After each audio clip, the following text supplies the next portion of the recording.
time for some horror book recommendations. Alright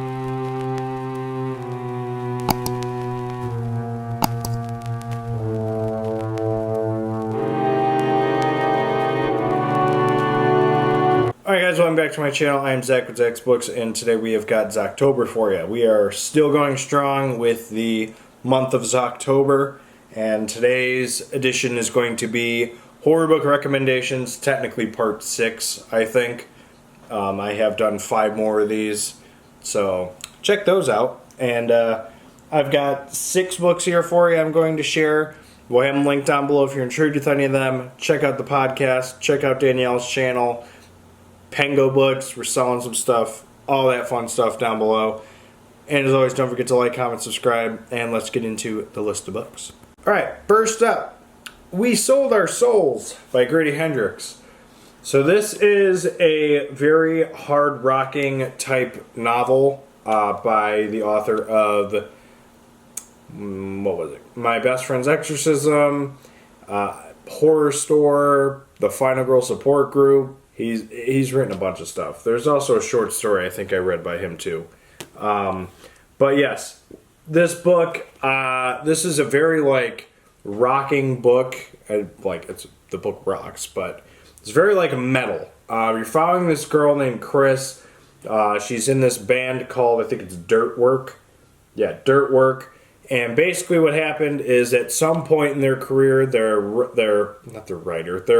lead singer, I think his name is Tyler, ends up, he signs this agreement with people or something like that, and it's it ends up being catastrophic for the group, and he ends up with his solo career, and Chris is the only person who didn't sign the agreement or something like that, so she's got this weird, there's this really weird element in the book of horror and creepiness, but it's also really cool. She has to get the group back together, and there's one big concert that's going on where Tyler's headlining, and anything and everybody is trying to get in Chris's way of getting the group together, literally to sabotage his show or something like that. I haven't read this in a couple years, but that is how I can remember this book. I believe I gave it 4 stars, if I'm not mistaken. Check out Goodreads down below.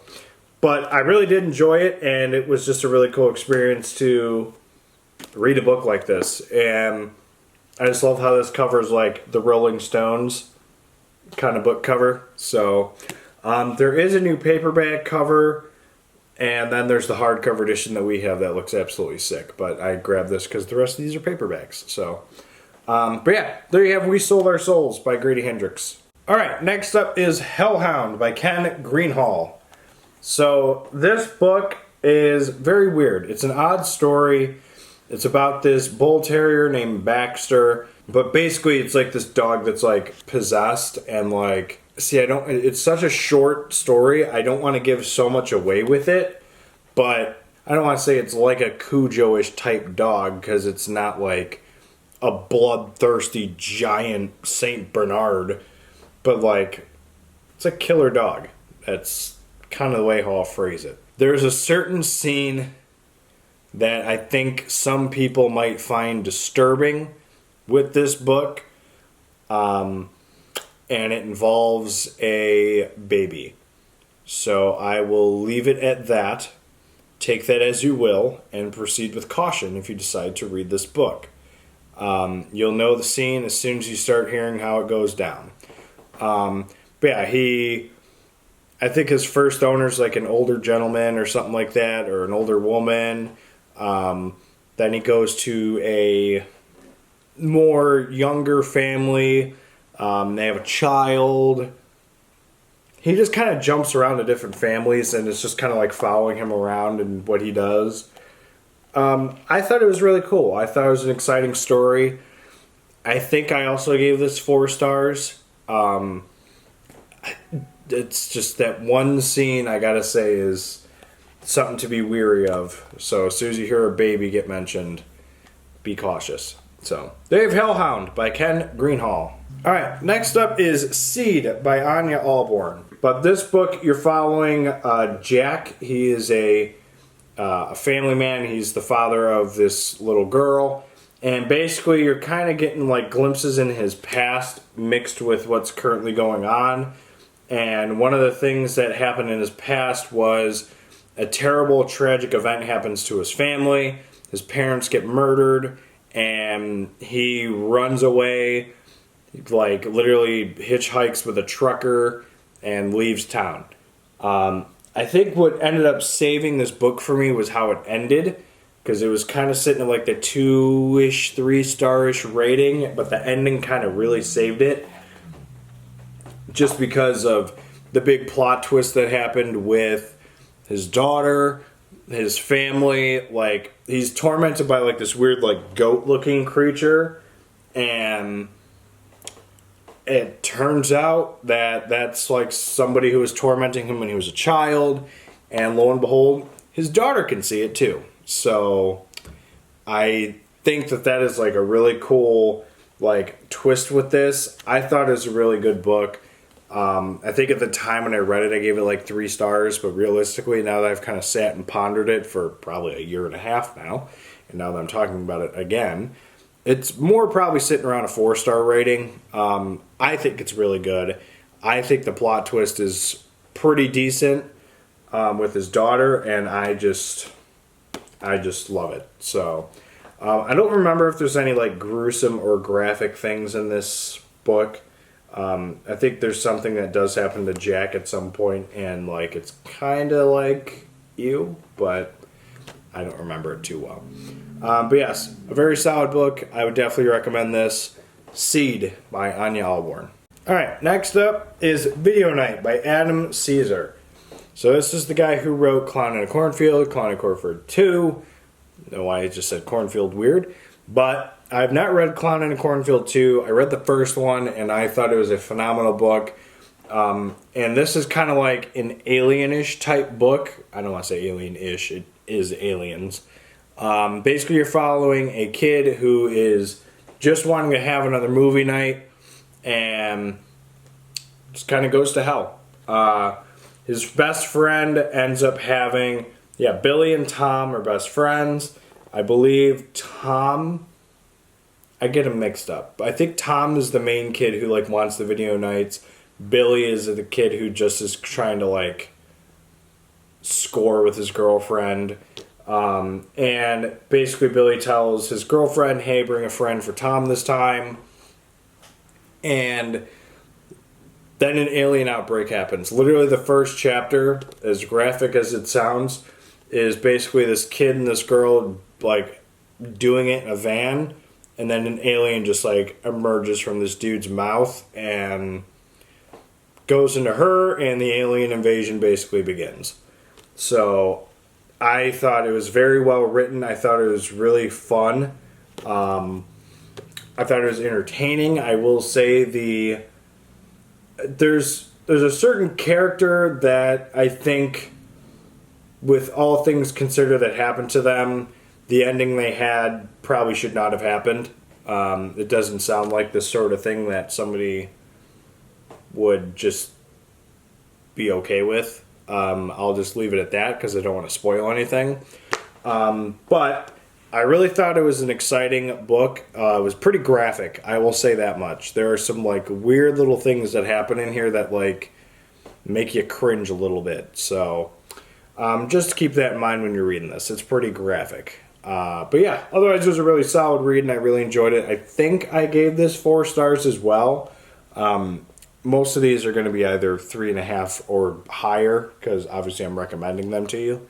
But yeah, there you have Video Night by Adam Caesar. Alright, next up is The Cairo Haunt by Darcy Coates. So this book was in a recent reads a little while ago. And I had mentioned it then, I'm going to mention it again in this little clip. It is a little bit thicker for a Darcy Coates book. It's not super thin. This book I thought was really intriguing. It's about a woman named Remy who's a tour guide at the Cairo Haunt, which is a notorious haunted house.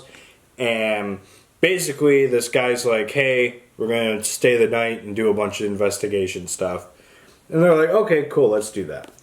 And so they do that, and there's a whole group of people that are there. They start getting picked off, and it's presumed to be a ghost. And it's a bunch of spirits, and there's characters in here that you would find kind of annoying. There's what I said in the recent reads is the physical copy is different than the audiobook. The physical copy, see, I can't say too much, but the physical copy, I will say, has got a permanent event, stay permanent. And in the book, a thing that was thought to be a permanent event gets taken back in terms of it didn't like follow through. You thought this happened to somebody and they died.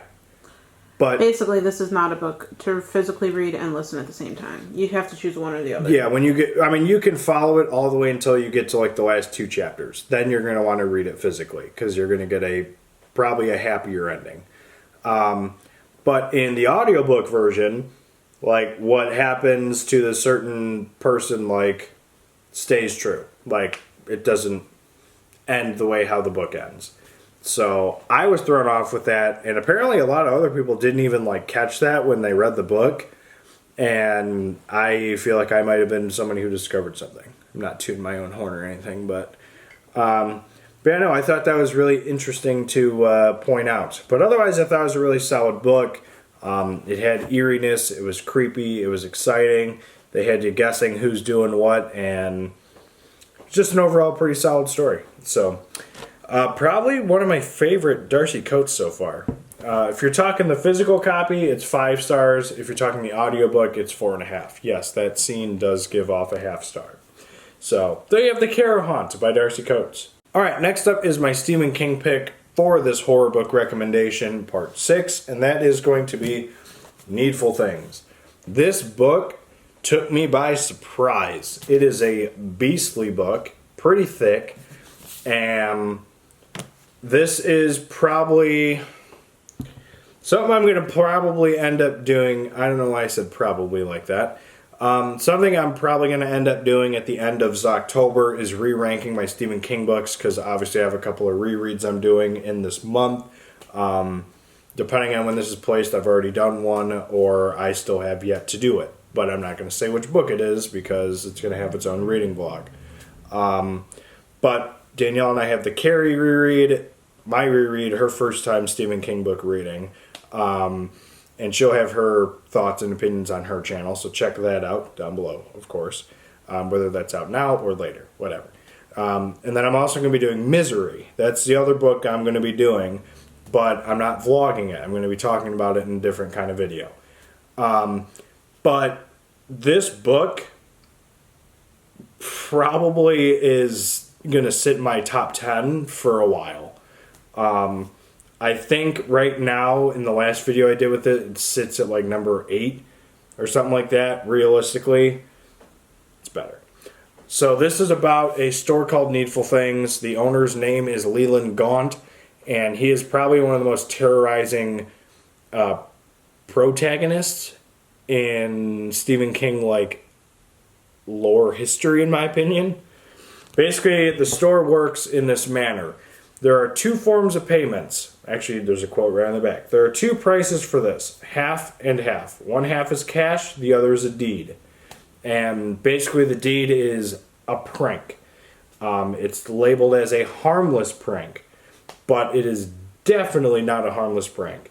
Eventually the whole town like gets chaotic as hell, and it's like, it's such a good story. The only beef I had with the book was the fact that it is beef. And, like, I feel like it could have been dwindled down a little bit. But besides that, it's a 5-star book. One of my all-time favorite Stephen King books. And, of course, it's set in Castle Rock, Maine. I think it's one of the last Castle Rock stories, I believe.